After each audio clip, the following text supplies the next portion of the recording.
տեղի են ունեցել իրադարձություններ, որոնք անդարձելի են, հասկանում եք։ Հիմա մենք կարող ենք անverջ սգալ դրա համար եւ հավերժ մնալ զոհի կարգավիճակում,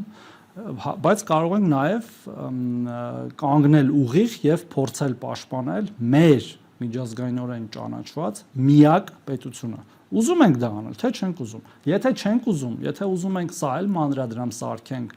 մեր այդ զոհի կարգավիճակում հավերժ դեգերելու աշխարհի տարբեր ծայրերում, դա էլ է որոշում, բայց մեր ժողովուրդը վստահ եմ արդեն ընդունել է հակառակ որոշումը եւ 26 թվականի ընտրություններին կվերահաստատի այդ որոշումը, որ մենք կանգնելու ենք մեր ինքնիշխան պետության կողքին, որպեսզի նա լինի հարատև եւ այո ապրելու նաեւ տարածաշրջանում, որտեղ չկան հակամարտություններ կամ եղած խնդիրները լուծվում են խաղաղ ճանապարհով, բանակցությունների ճանապարհով, որտեղ կան խնդիրներ եւ երկար ժամանակ լինելու են, ոչ մեկ չի ասում, որ թուրքերը կամ ադրբեջանցիները մեր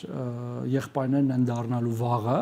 կամ երբևէ, որտեղ կան երկրներ, որ իրենք հարևան են, բայց երբևէ եղբայր չեն, բայց այնուամենայնիվ ասենք նույն թուրքերն ու հույները եղբայր են իրար, ոչ, բայց իրար հետ եւ առևտուր են անում եւ իրար հետ հարաբերվում են, թեև ունենալով չլուծված խնդիրներ, չէ՞ տարածքային կղզիների հետ կապված, օդային, ջրային տարածքների, բայց ապրում են իրար հետ, պատերազմ չեն հայտարարում եւ բարեբախտաբար իրար չեն սպանում հիմա։